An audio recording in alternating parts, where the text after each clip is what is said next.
When the British Army goes to war, first in the field are the sergeants.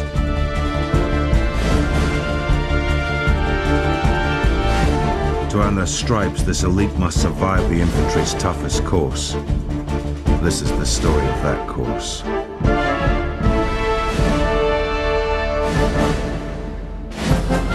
Tonight on Battle Stripes, severe weather hits the Brecon Hills.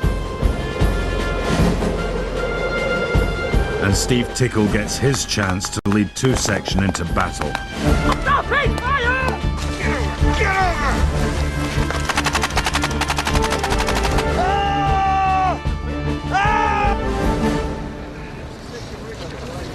over! It's week 2 of the platoon sergeant's battle course, and after a night in camp, 2 section are moving back out into the hills.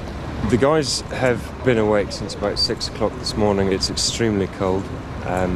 They'll move into a harbour tonight before going into a series over the next couple of days of platoon level attacks. What section, Commander? No one's going sick. Sergeant Tickle with a bad back seems to have recovered over the weekend. Right. He's prepared to make a go of it. And I've got one with a testicular injury. Might be joining us later on in the week.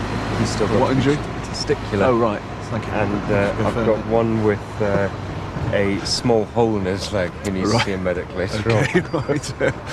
So not bad, eh? Not bad. So, Everyone's turning up. retreat from Moscow. Yeah. Yeah, okay.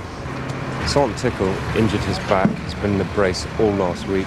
He's not going sick. He seems to have recovered over the weekend. He is a concern because although he's showing willing to come out and give it a go, he might not be physically up to it. But at the moment, he's with us, so we're happy. Despite failing a fitness test and surviving a bad back injury in the first week, Steve Tickle is soldiering on. Well, it was back spasm and then the muscle seized. So I've been on the physio, on my drugs, and hopefully I'm not that bad so I can crack on. I wouldn't be here if I didn't think I could do it. The weather at present is below freezing. We're expecting gales and possible blizzards as the week develops. That's when the platoon sergeant aspects of the course will be coming to the fore. We're expecting to see men who are physically and mentally drained, perhaps on near exhaustion, to be able to pick themselves up, cope with the weather, cope with the command and control aspects that they have to go through. Tango 33 Delta, this is at 30 for radio check over. As 2 section move into the Brecon Hills, the temperature is already below 0 and falling. And I'll always believe that on a winter course, 50% of your trouble is the weather. And I found that when I come from Germany.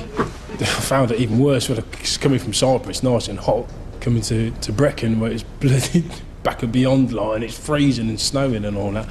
The first 10 days, it's a nightmare because you're constantly like that, shivering. I picked up a cold coming back here as well, and that didn't help. There's nobody that can come here and say, the weather's not a problem, piece of piss and all that, because they're talking at their arse. For the rest of the week, the students will be in the field. They will spend tonight in a camp or harbour in the woods. Okay, what they're going to do now is, as they get in, stay here now and stand 2 positions just to make sure this is a safe area. And then once they've established that it is safe, we go into what we call work routine. Where we start digging holes, put ponchos over, we put sentry positions out to secure the harbour in case any enemy do turn up. And then basically get this whole thing ready to be lived in. We'll have a roll mat on top of this. The reason we put a bit of twigs on it is just a bit extra insulation from us and try and keep the mud off us as much as possible. Put a roll mat on top of that, then you put in your sleeping bag inside your bivvy bag, then you've got a shelter on top of a poncho, which should keep it dry. But what normally happens is, if the weather keeps going as it is, this will just fill up with water and we end up getting soaked throughout. Obviously the weather's not as best as it could be, and by snow sealing the kit, keeping it warm, then hopefully I will have dry hands and dry feet. While 2 section prepare for a night under the stars, the instructors settle into their slightly more comfortable base. They're going to be dry. They've got all the gas cookers, most probably. Instead of getting boiling bags like we do, they get egg banjos in there, and bacon sarnies, and most probably one of them do a chip run tonight. Tonight, we'll just take it in turns. Stew or chicken, pasta, just added with the rations we get as well. We chip in 5 or 10 a week. cook before we go out with the blokes. You know, makes a change from eating rations all the time. Obviously, Don's on half rations because he's on diet. Obviously, that's the first and last. Back in the woods, the temperature has dropped and a storm is brewing. Drover's Arms is a typical DS base.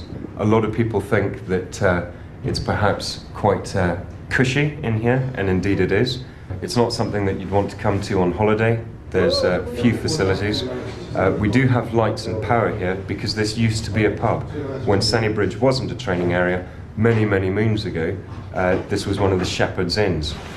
For 2 Section, it's going to be a long, cold and exhausting night.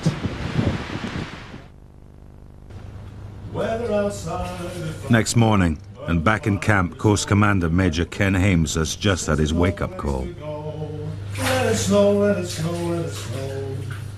The fire outside is frightful. Out in the training area, the temperature has dropped and the rain has turned to heavy snow.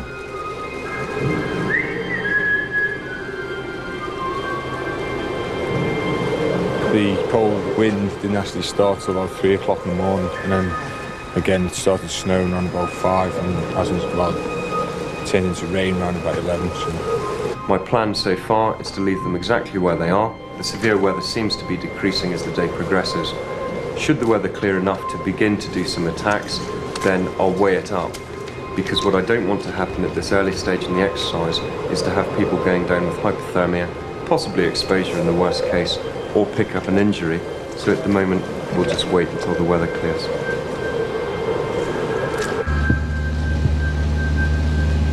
Major Hames heads out to the hills to check on his men.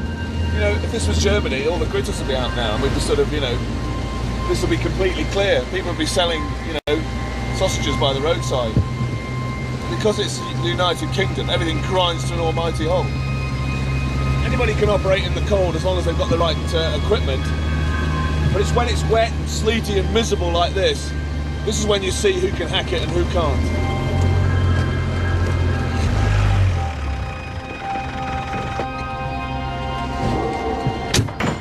Ice Station Zebra. Ice Station Zebra. This is sausage and beans. Staple diet. Staple diet for the British infantry. Staple diet for the British infantry, sausage and beans. And actually, these rations are outstanding in every way. I mean, they're full of all the bits and pieces you need. But the great thing is, because they're boiled in a bag, you can see the contents in there. It's not an empty bag. Because they're boiled in a bag, you can eat them cold as well, which makes it's a big bonus. And they only take about 5 minutes to heat up, but they're extremely good. I know I've eaten everybody else's rations in the world, and these are the best, no doubt about it. Best battle course in the world, best rations in the world. The instructors set off to check that the men are alert, but 2 Section reacts slowly to their unexpected call. Right, mate. Get up. Get on. Get out on your section line. Come on, 2 Section. Section lines now. 1 minute, section commanders. Get them out there now. We're very cold. It's very wet. People begin to start thinking I'm far more comfortable here in my sleeping bag out of the wind and rain. However, when they get back to their units as platoon sergeants, this is exactly the sort of time when we will expect them to be leading from the front, to be the first man out of his basha, dressed, prepared, ready to go. Some of the soldiers that they will command within the next 3 to 4 months will be 18 years old. And it's at these times when the platoon sergeant is the man who is the rock on which everything else is based. You back in? Andy. Line off, face towards the colour sign. 1 section, lead off towards the model, form up in 3 ranks. Quick as you can, come on, stop fucking about. Right, sit yourselves down in your kit. Right, listen in, gents. We arrived on the position at about 25 minutes ago. Alright, to come up here, bring you tea and ammo resupply. I briefed the platoon sergeant. I heard him go round and issue out his instructions. He wanted a work party. 10 minutes later, that work party still wasn't fucking out on the ground. You've been left here in a harbour to rest, all right, and keep out the foul weather. And the way you responded is to fucking mong it. Right? That guy's in appointment, he's got one chance at it. It's not satisfactory for people to take 10 minutes to get out of their DOS bags because it's nice and fucking warm and dry and they do not want to help him out. We don't want to drag you out and start fucking giving you instructions like this. It's not the way we want to do things. Alright? But things are not happening in there that should happen. Alright? It's the last time I want to mention that. Alright? It's not acceptable, fellas. Okay? And if all of you are honest and sit there and think about it, you'd agree with me. Alright? You need to spark when you're told to do something. Alright? If we have to start mentioning it again, then we'll make a big deal out of it. Alright? This time we'll say it's a blip. Calisant's covered the major points there. There's one thing that I want to reiterate to you, you've got to understand. Potential platoon sergeant's battle course. You're going to leave this course, should you pass it, qualified to be a platoon sergeant in your own unit. If you were to walk into a harbour that your platoon had put together and find what we did on arrival here, you would go apoplectic. It is not acceptable. It is nowhere near what I expect to see from any one of you at any time, and it will not happen again. Are we perfectly clear? Yes, today, you have had the opportunity, owing to the inclement weather last night and through, to stay in there in routine. Most of you should be beside yourselves with joy.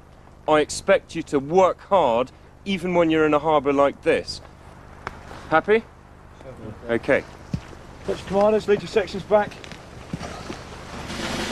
Coming up, the pressure's on as Steve Tickle gets his first chance to lead 2 section into battle. Get him move over that good!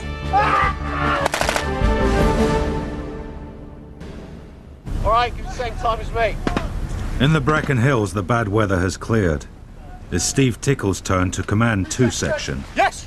After a difficult 10 days, he must do well to impress the instructors. Stay on the link here, the sandbag here. Right guys, I'm Lincoln, we're ready for Delta Fire Team. Yep. You're going to be the fire support. Situation, enemy forces. There's 2 locations, the second location being on the edge of the fence line, this being ours. Strength in that location is 1. However, his weapons, he has a medium machine gun, okay? A medium machine gun, 1 man there. Steve Tickle must lead 2 section to find and destroy an enemy bunker. First, he must work out where he is. Which way we are sorted? 3 of their alpha. To come down, so just behind Which one did we come out of? This one there, No, we never. FUP. What, you reckon you were in there last night, do you? The pressure that a man will be under in a command appointment is largely dependent on the man himself. If he is a weak character, he will be under an enormous amount of pressure, most of which will be self-induced. If he is a strong character who has learned and is willing to demonstrate his ability, the pressure will drop away.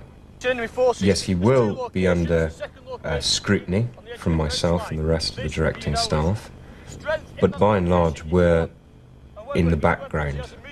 We are evaluating his performance and try not to interfere with it. Charlie Fire Team, you're going to be the assault group. Route to the FUP. All this is quite open ground. Out to your front, what you have is a large prominent valley, okay? And a fence, single fence running off it. Just to the left of that, which is directly to the front through the woods, is a double fence, okay? And the enemy position here is what we are concerned with. This is our position, just out of the valley. His main effort lies with us to destroy the medium machine gun. Happy? Yeah. Alright. What do you think of that? What do you think of that as a set of QBOs? Is it alright or not? Yeah, right, we're getting there. However, there's still a bit of detail missing in the plan. Right, your scheme manoeuvre, how you're going to achieve your mission, alright? You need to work on that a bit more and then link in your mission statements. Yes, okay, see what I'm saying? Mission statements need to link in with your plan. However, quick battle orders, we are getting there. When you're in the appointment, you need people to obviously work for you to the best of their ability, and if they see anything or know anything, they should be trying to help you and pass it on. It's a case of everybody helping each other, really. Is that Robbo back? Was you here then for the rest of that orders? Yeah, got him, mate. You got him? Okay, mate, back to grenade man. Happy? Yeah. You got a grenade? You got a grenade? Yeah, got him. Yeah, okay, happy? Yeah. Let's go, let's go. Let's go. 2 section wait for the smoke which will mask their advance.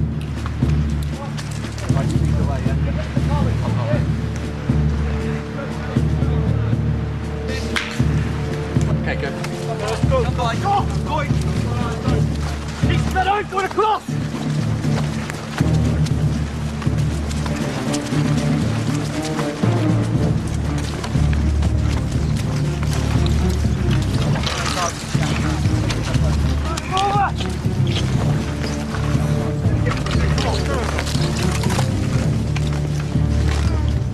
Using a ditch for cover, Steve Tickle and 2 section wait for H-hour when the attack will begin. H-hour, 1 minute. Get down. Stop by 10 seconds. No more. Remember to check down the loop first. 5, 2, 1. Away you go.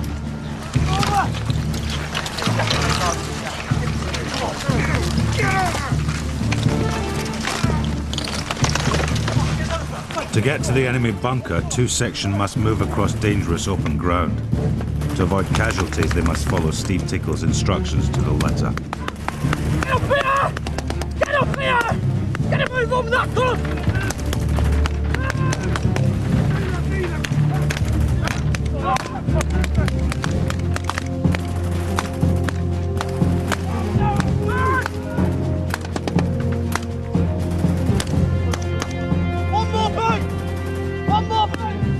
With a group of guys, especially a group of guys as seniors, what there is there, you expect them to know really what you want to do. And I remember a point in it when I said to one of the guys, I won't name, you know, take the bunker out.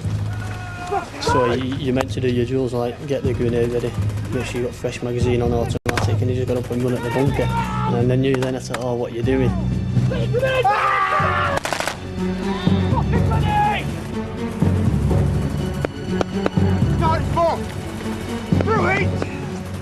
Things are not going well for Steve Tickle. In the confusion, the instructors add an extra difficulty and invent casualties for him to deal with. He's got a gunshot wound to his leg. Get out, get out, get out! He's alright, he can still move. Hurry up! You are fucking wounded. You've got a gunshot wound to the leg. Ah! Ah! Ah! Ah!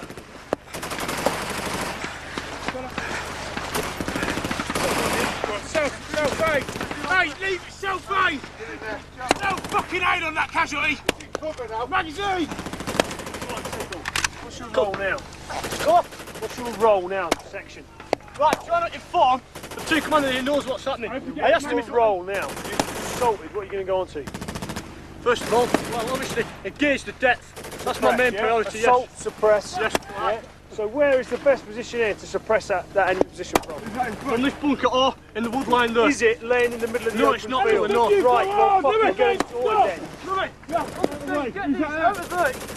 Get up, peel them in on the other side. I want to know what's going on. I'm trying to tell you, sir. Right there! Get grip! Get in there! 2 commander! 2 commander! 2 commander! Yes, come in! Yes, get into cover. Get into cover. Right, this position. Right, show your fucking boats out, right? There's 94 man, he's running around holding a 94. Right, where's the other one? Yes, sir. Right, you, go around that way, that position now, go, go, go. Right, suppress that one, be ready to launch. Get up now! Get rapid fire! You've got rapid fire! You've got rapid fire! Give me the mag! In the final moments of the battle, Steve Tickle fights to keep control. You're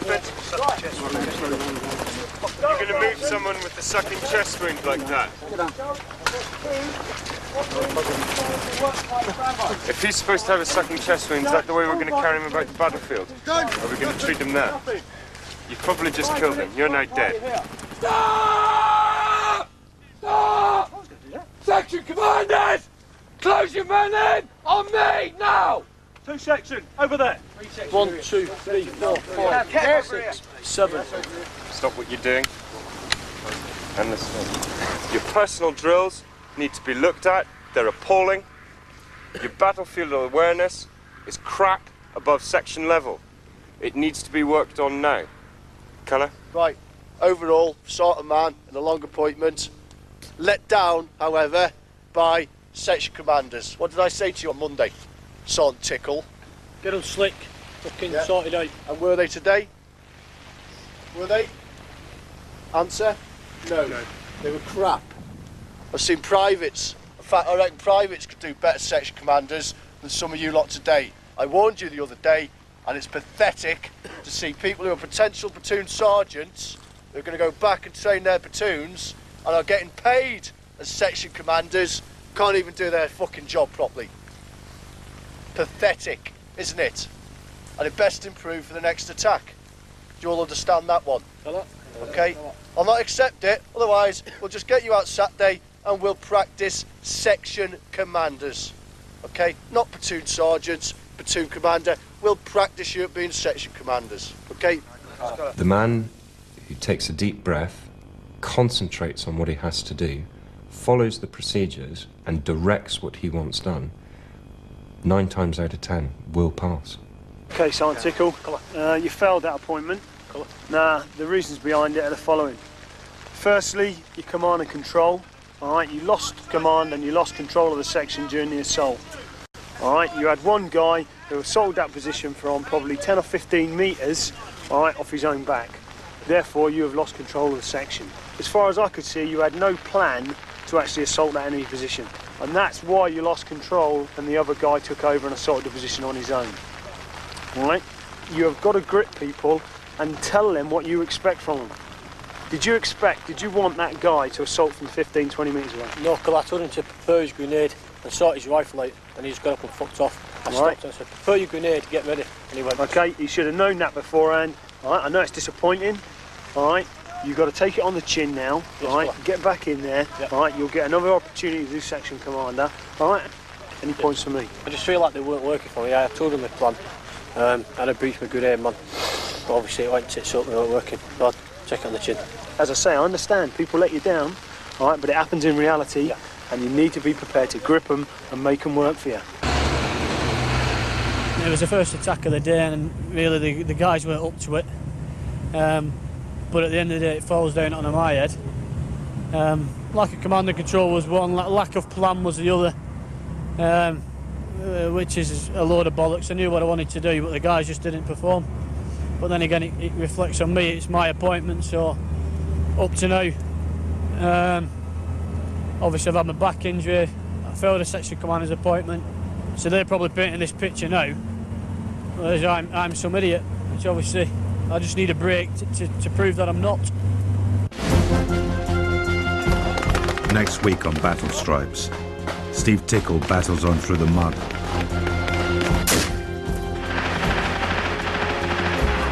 And 2 section take to the mountains.